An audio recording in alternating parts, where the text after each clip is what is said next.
Pemirsa, Anda masih bersama kami dalam Berita Lampung. Bagi Anda yang baru bergabung, berikut berita pilihan hari ini.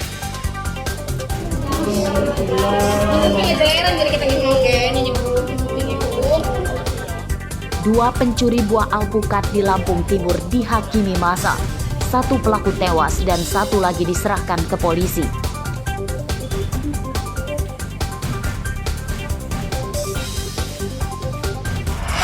Sudah terkondisikan Pak Oscar Lima.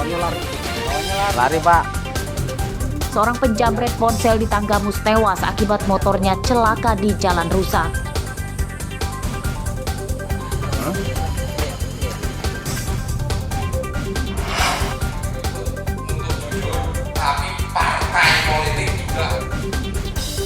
Ribuan berkas pendaftaran bakal calon legislatif tidak lolos verifikasi.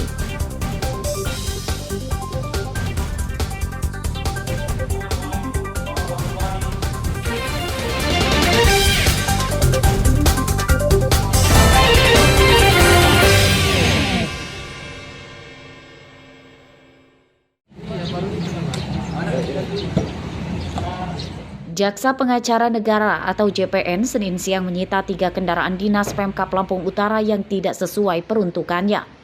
2 motor dan 1 mobil itu disita dari pejabat dan pegawai Pemkab Lampung Utara yang telah pensiun. Ketiga kendaraan itu awalnya belum dikembalikan pemakainya kepada Pemkab Lampung Utara meski telah pensiun.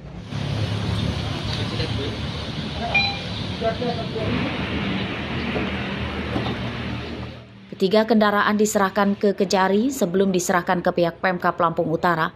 Dengan penyitaan ini, Jaksa Pengacara Negara mengklaim telah menyelamatkan uang negara hampir setengah miliar rupiah.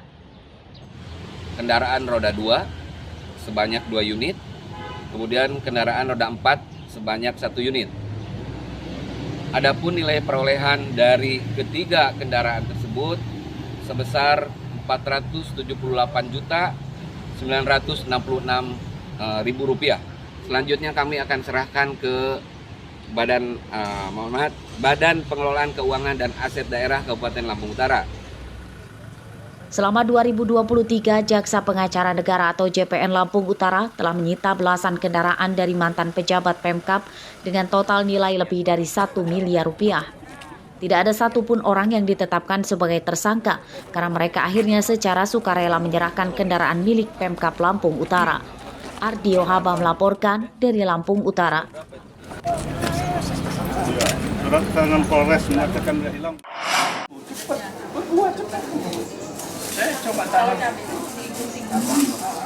Harga cabai di sejumlah pasar di Tulang Bawang meningkat tajam jelang Hari Raya Lebaran Haji 2023. Menurut pedagang di Pasar Unit 2 Banjar Agung Tulang Bawang Senin pagi, kenaikan harga sudah terjadi sejak beberapa hari lalu dan kemungkinan akan terus naik hingga hari H Lebaran. Harga cabai merah kini mencapai Rp50.000 per kilogram, cabai rawit Rp30.000 per kilogram. Pada pekan lalu, kedua jenis cabai itu harganya di kisaran Rp25.000 per kilogram. Meski harganya naik, stok melimpah. 3 hari ini, Mas.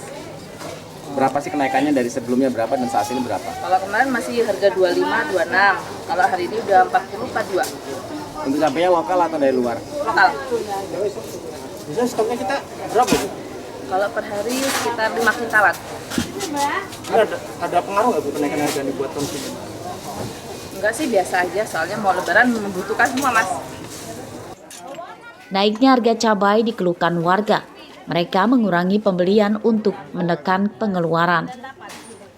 Cabai merah 50, cabai ini 30. Cabai kecil 30. Semuanya mahal. Apa harapannya Bu? Harapannya apa Bu? Ya harapannya diturunin, bilangin sama itu Bapak. Pak Jokowi. Susah, kalau bagi yang kaya enak. Kalau bagi kita yang nggak ada duit, ini gimana? Meski ada kenaikan harga cabai, namun harga bahan pokok lainnya diklaim Pemkab Tulang Bawang stabil. Pemkab menjamin persediaan bahan pokok aman selama Idul Adha. Secara umum stok kita alhamdulillah tercukupi, ya kan. Ketersediaan pasokan itu ada. mengenai harga itu relatif stabil. Nah, hanya saja yang ada sedikit kenaikan itu cabai merah, tapi cabai rawit aman. Ayam juga ada kenaikan sedikit, mungkin karena kita mau lebaran, cuma masih dalam batas toleransi.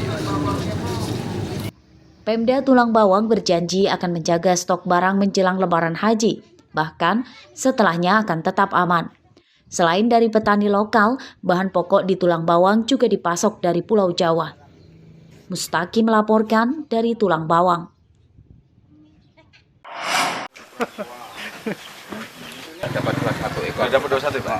Mendekati Hari Raya Idul Adha 1444 Hijriah, pemeriksaan hewan kurban oleh petugas Dinas Peternakan terus ditingkatkan. Senin siang, puluhan ekor sapi di beberapa kandang penjual hewan kurban di Pringsewu diperiksa kesehatannya. Salah satunya di tempat penjualan hewan kurban milik Prawit Prawiro di Banyumas, Pringsewu. Pemeriksaan meliputi mulut, mata, kuku, kulit, dan air liur hewan. Setelah diperiksa kesehatannya, petugas juga memvaksin sapi supaya kebal terhadap serangan wabah lampis skin disease atau LSD. Menurut Prawit, mendekati Hari Raya Idul Adha, penjualan sapi kurban menurun. Meski demikian, ia telah mendapatkan untung banyak sebab penjualan sapi terbanyak sekitar pada 2 pekan lalu. Maksimalnya ada yang 27, 25. Minimal ya 13, 14. Terus untuk omsetnya sendiri Pak dibanding tahun yang lalu Pak? Menurun ya Pak ya? Menurun. Alasannya Pak menurun Pak? Kurang tahu, mungkin pindah orang. Perangkat. Yang jauh itu takut adanya penyakit lato-lato. Meski merebah wabah LSD, namun harga hewan kurban tetap stabil. Harga sapi kurban di kisaran Rp18 juta hingga Rp40 juta per ekor. Harga kambing kurban kisaran Rp2 juta hingga Rp4 juta per ekor. Asep Saifullah melaporkan dari Pringsewu.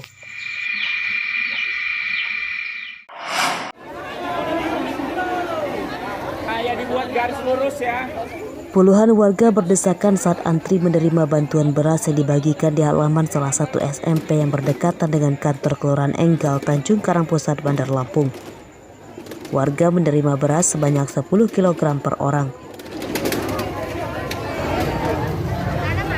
Beras ini merupakan bantuan periode ketiga atau terakhir kalinya tahun ini dari Badan Pangan Nasional atau Bappenas yang didistribusikan oleh Pemkot Bandar Lampung.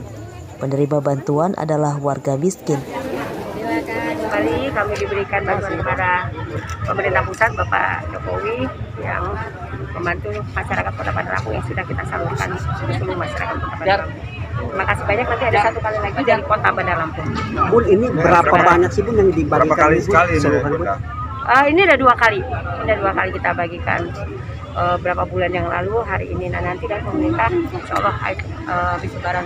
Apakah ada lagi selain beras? Ada nanti insya Allah. Ya doain. Total terdapat 65.000 orang di Bandar Lampung yang menerima bantuan beras periode terakhir dari Bappenas. Total beras yang didistribusikan lebih dari 2.000 ton. 3 trip jumlahnya 2.000 ton lebih dikit. Kurang lebih ya 2.000 ton. Ini kan tahap terakhir, tahap ketiga. Beras ini kita kerjasama dengan Bulog atau bagaimana? Iya, bersama dengan Bulog. Mereka yang supply, mereka distribusikan, kita tinggal menerima di kelurahan. Bantuan beras bagi warga miskin ini bagian dari upaya pemerintah dalam pengendalian inflasi setelah Hari Raya Idul Fitri lalu. Pengadaan beras dilakukan oleh Perum Bulog. Penerima bantuan beras di 38 provinsi sebanyak 21,3 juta orang. Jeffrey Arifin melaporkan dari Bandar Lampung.